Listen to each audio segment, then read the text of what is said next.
Tom's wake, I've directed my team, including the leadership of key departments and agencies all across the government, to send every, and I mean it seriously, every available resource that we have at our disposal to the affected region. And that's why we're here today with the cabinet and those acting in the cabinet, because some are deployed already. The Department of Defense, Agriculture, HHS, Transportation, Energy, Homeland Security, EPA, Commerce, Small Business Association, and the U.S. Army, the Corps of Engineers. We need to be all working together, and that's what we're going to talk about, that continued coordination we have going. I've been in frequent contact with the governors and other leaders in the impacted areas, and we have to jumpstart this recovery process.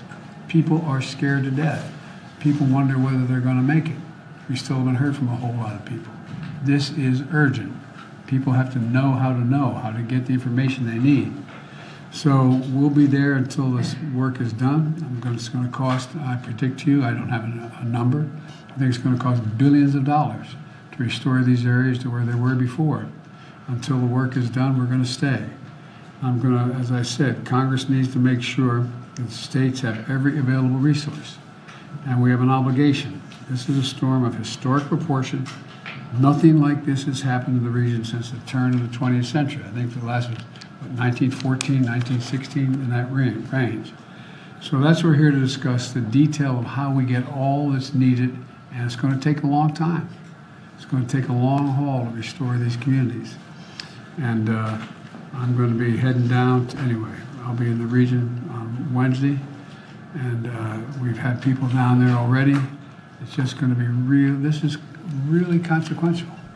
Homes come home, they're just washed away. Entire roads washed up, cliffs, I mean, it's just devastating. And so it's going to take a lot of work, a lot of coordination. And if this were in the middle of the term, I'd be asking Congress to prepare they haven't given me the money we need now for this materials that we need for dealing with these devastating storms. It's going to cost them, that's okay, it's probably, is that the speaker calling me? He said he's in, right? Anyway, so we're gonna now have our cabinet meeting, and thank you all for being here. Mr. President, how would you like Israel to respond to Iran? That's an active discussion right now. We've got to get all the data straight. We've been in constant contact with the Israeli government and our counterparts, and that remains to be seen. What is your message to Prime Minister Netanyahu, and have you spoken with him today? I haven't spoken with him. We have spoken with all his people, and I'll be talking to him, and my message will depend on what we finally conclude is needed. What do you believe the consequences for Iran should be? That remains to be seen. Thank you. Thank you. Thank you.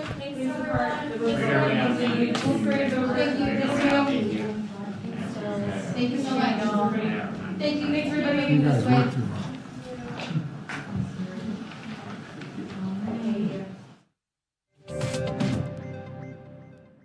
Ji SIFC कह दें। अगर आप मुझसे कहेंगे SIFC के राव की बात करें तो I am not interested to talk. मैं बड़ा clear, very blunt, very straight हूं आपके साथ। I am talking very bluntly. You like it, you don't like it. अब आप मुझे कहें कि मैं सारा क्रेडिट उस निजाम के बजाय उस जमहूरी निजाम को दे दूं जिसने IPPs लगा के इस मुल्क का खून चूसा है और इक्तदार में थे, हैं और आगे भी रहेंगे। आई एम सॉरी सर, मुझे वो सियासत नहीं आती। मैं आता हूं वैसे दूसरी साइड पर भी। आप जिनको ताने देकर गए थे असेंबली से, रिमेंबर आपका एक बड़ा वायरल हुआ था जब ये आईनी तरमीम नहीं हो पाई थी, लेकिन मैं पहले मुसव्वर नवाज शरीफ साहब का इस पे यूं ले लूं। जब निज़ाम देखें, निज़ाम में खबर लगी निज़ाम जारी रहेगा, मुद्दत पूरी करेगा। बिलावल साहब बार बार निज़ाम का जिक्र कर रहे हैं। सो मेरे ख्याल में निज़ाम एक बड़ी होलिस्टिक टर्म उन्होंने इस्तेमाल कर रहे हैं। डेमोक्रेसी अब भूल जाए। अब इस मुल्क में मेरा ख्याल है